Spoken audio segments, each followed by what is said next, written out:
In today's video we're going to be sowing wildflower seeds and creating a little wildflower meadow here in our garden.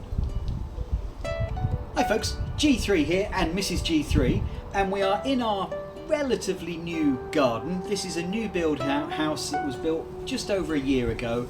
We've been getting the garden into more of a sort of natural state with flowers, shrubs, trees.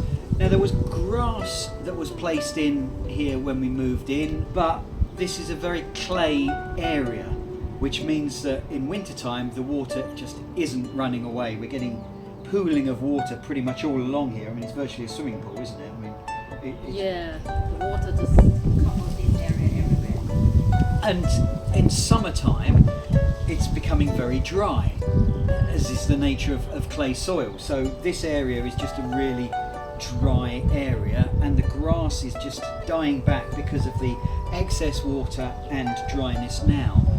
So rather than fight it for too long, we figured that we would get some wildflower seeds and sow them here just to get a little bit of natural flowers, encourage the wildlife here, bees and other pollinators.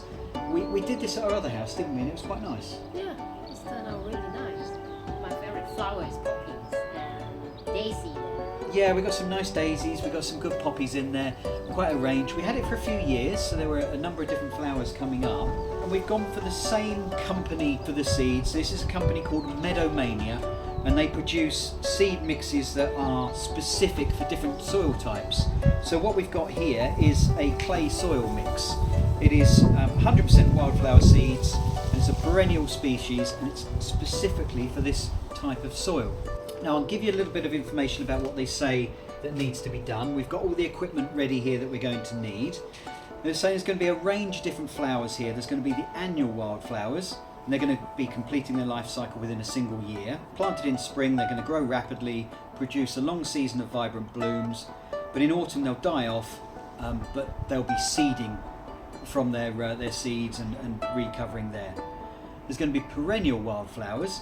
They are the long-term residents of the meadow.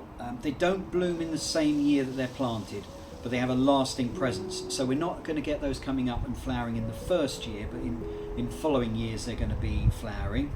And then there's the biennial wildflowers, and they are a rarer find. They're going to follow a 2-year life cycle, so they'll grow in the first year and get the root and foliage growth, and in the second year they're going to be doing the flowering, completing their life cycle and seeding at that point. Now we've gone for a wildflower mix, so it's pure wildflower seeds, there's no grasses in there, 100% wildflower, and it's going to create a species rich display sown directly onto the bare prepared seed bed, or oversown into an area with existing fine leaved grasses for a boost of wildflowers. I mean, how would you describe our grass at the moment? Kind of like completely dead. Yeah, I mean, it's loads of gaps. Yeah. Especially around here, really bare, and it's really thinning there. So I think we're in a good position. So in year one, the perennials are going to build a strong root system and produce foliage. If we've got annuals in here, there's going to be some blooms in the first year. So there are some annuals, we'll see some. In year two, it's often dominated by blooms from oxeye daisies, wild carrot. So we're going to be seeing those more in year two. And in year 3 to 4, the meadow is going to reach maturity. The early dominant species, like the oxeye daisy and wild carrot, will recede a bit, and then there'll be a diverse range of perennials to come forward. So in year 4, we're going to expect a rich, varied display of blooms, and they're going to return year after year. There's different methods of preparation. You can prepare a stale seed bed if you've got grass that's really in position at the moment, but we don't have that.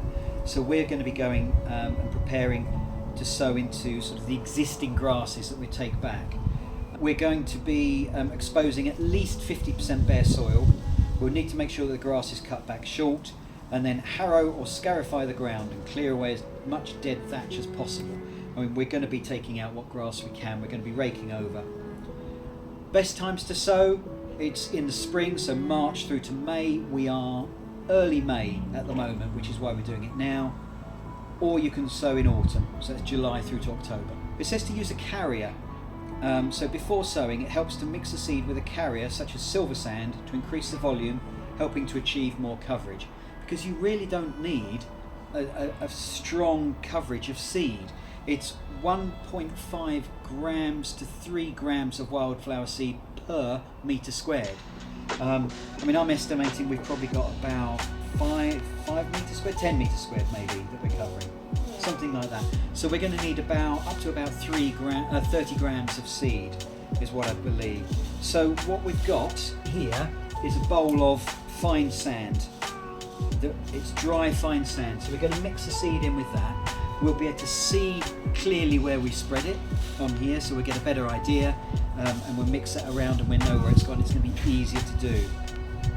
After we've sown it, it says to carefully walk on the seed to ensure it's pressed into the soil, and also to make sure that it's got a light watering. What I'm probably going to do though, because the ground is so dry, when we prepared the bed, I'm going to water and then sow the seed onto it so it sticks to it. And that's what we're going to do, and make sure that it's watered beforehand.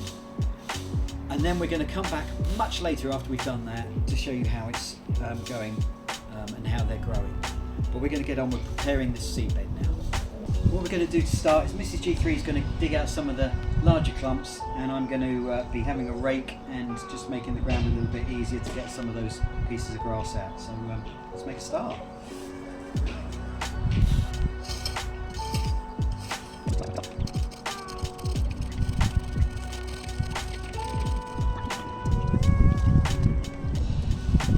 It was probably a little harder work than we anticipated. The roots were quite in there, weren't they? Yeah. What we're going to do now is water it across, ready for the seed throwing. And because we're only using about half the seed, that's all we're going to need for this space. We know that if there is an issue with it not being able to compete with the grass that is here, we'll have another go at getting the grass out, and then we've got more seed to sow. But I'm hopeful that it's going to take, seeing as it is quite threadbare here, and hopefully it's going to overtake grass. I'm not sure if there's any yellow rattle in there. Yellow rattle is particularly good at breaking down the roots of grass seeds, so that's a good thing to have in the wildflower mix if you can, to break it down a bit.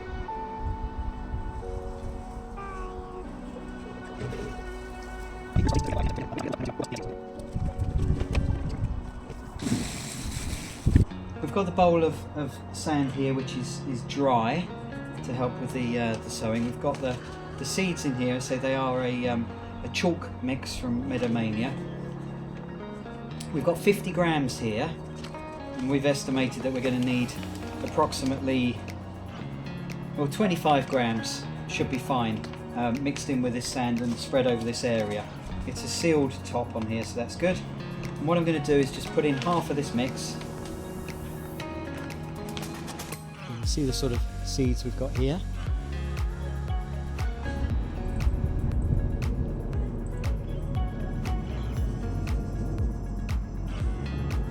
Including postage, this cost around about £20, because it is a specialist mix, so it's harvested specially to make sure they've got the right mix of seeds for the right environment.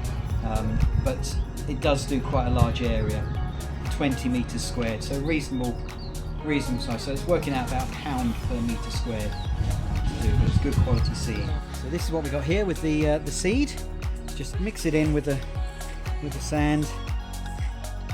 So because the seed's really fine, it just means that you've got a better mix for spreading it, and you can also see where you've spread it because of the colour of the sand. Right, so that's a good mix there. So it's a case of getting some of the seed and just spreading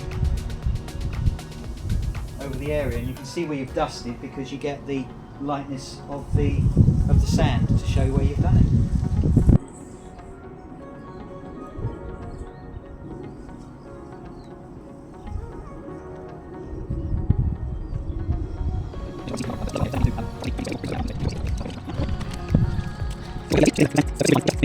But there we go, we've gone and scattered the seed.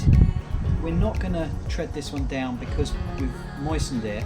I think that's going to be enough to keep it in. If we're walking over, I think we get too many seeds sticking to our shoes and moving around. So quite happy with this. We'll just let it grow for a few months, see what's going on. Yeah, see how it's going. Yeah, we'll come back to you and let you know how our new wildflower area is faring. Thanks. Well, there you go, folks. Hope you found that useful. If you did, then please click the like button down below. Up next, I've got this video that I think you might find useful. And leave your comments. Let me know what you think about what we've done here, whether you've also got a wildflower meadow in, what you've done to get some wildflowers growing in your garden. We'd love to hear from you. If you haven't done so already, then why not subscribe to the channel and click the bell icon so you get notified when I load up a new video. Well, thanks for watching, folks. Until next time, bye!